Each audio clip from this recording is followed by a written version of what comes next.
2017 की विधानसभा चुनाव में भारतीय जनता पार्टी ने पूर्वांचल में जबरदस्त प्रदर्शन किया था और इसी वजह से बार बार विकास योजनाओं का हवाला देकर बीजेपी एक बार फिर से अपनी पुराने उसी प्रदर्शन को दोहराना चाहती है। जबकि आरएलडी, जिसने पिछला चुनाव अलग लड़ा था, इस बार समाजवादी पार्टी के साथ मिलकर कुछ गुल खिलाना चाहती है। किसानों के मुद्दे पर लगातार जयंत चौधरी आक्रामक है और उनको पूरी उम्मीद है कि इस बार तो किसान और वहां का नौजवान अखिलेश यादव और जयंत की इस जोड़ी को ही पसंद करेगा। इन सब के बीच पूरब से लेकर पश्चिम तक के समीकरण को साधते हुए ये जानना जरूरी है कि आखिर वहां की ग्राउंड रिपोर्ट क्या कहती है। मोदी जी आपके समोगी आवाज रुकनी नहीं चाहिए। मोदी मोदी सबके मुंह पे जिक्र से बाकी लहर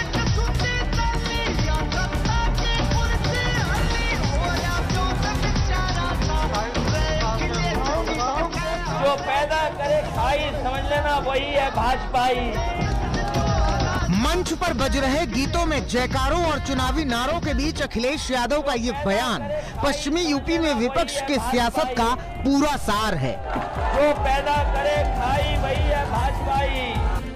क्योंकि पश्चिमी यूपी में अखिलेश और जयंत की जोड़ी उस जाट मुस्लिम समीकरण को साधने और फिर साथ लाने की कोशिश में है, जिनके बीच की दूरी ने पिछले चुनाव में बीजेपी को इस इलाके में सबसे बड़ी पार्टी बनने का मौका दे दिया था।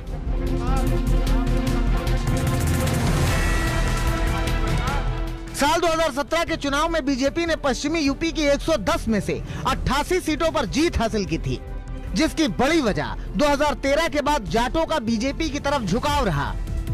अब अखिलेश यादव बीजेपी को समाज के बंटवारे का जिम्मेदार बता रहे हैं और मेरठ के मंच से भाईचारे वाला नारा दोहरा रहे हैं। समाजवादी पार्टी आरएलडी जो पैदा करे खाई, समझ लेना वही है भाजपाई।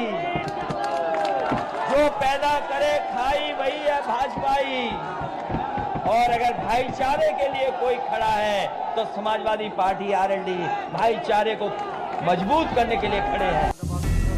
अखिलेश जयंत की साझा रैली में भाईचारे वाली बात हर कोई दोहराता नजर आया और आपसी एकता से बीजेपी को हराने का भरोसा जताया।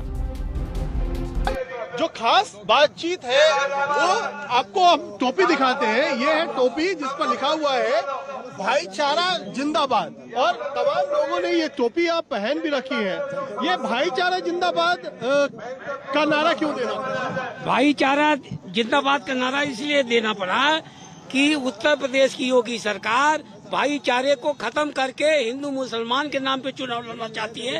ये देश सबका है, हिंदू का, मुसलमान का, सिख का, सभी जातियों सभी धर्मों का है। भारतीय जनता पार्टी विखंडन की राजनीति कर रही है, इसलिए हमको भाईचारा पड़ा। अच्छा, आप पश्चिमी यूपी में इस बार जाट मुस्लिम वाले जोड़ का असर भी दिख रहा है, क्योंकि आंदोलन के चलते पश्चिमी यूपी के किसान बीजेपी से नाराज बताए जा रहे हैं। आंकड़ों के मुताबिक किसान आंदोलन से पश्चिमी यूपी के 14 जिले प्रभावित हैं। पश्चिमी यूपी की करीब 71 सीटों पर किसान आंदोलन का असर है और इसी आंदोलन से उठी लहर के दम पर जयंत चौधरी भी पश्चिमी यूपी में बीजेपी के सफाये का दम भर रहे हैं। शुभ संकेत है।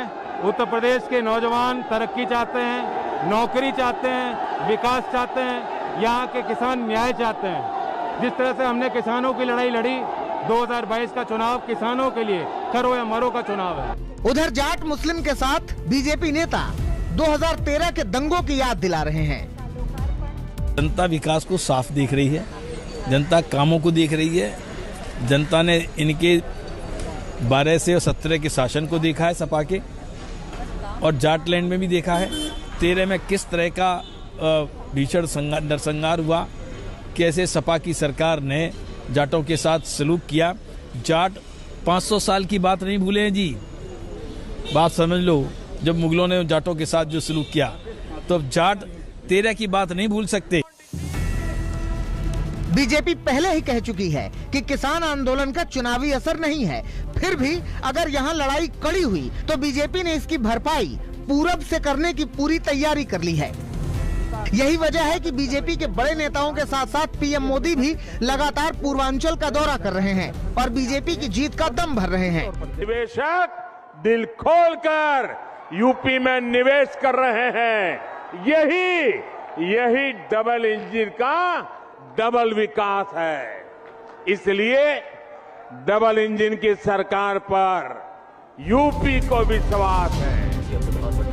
गोरखपुर को सौगात के बाद अब 13 दिसंबर को काशी कॉरिडोर के लोकार्पण की भव्य तैयारी है, जिसमें पीएम मोदी के साथ बीजेपी शासित सभी राज्यों के सीएम वाराणसी पहुंचेंगे।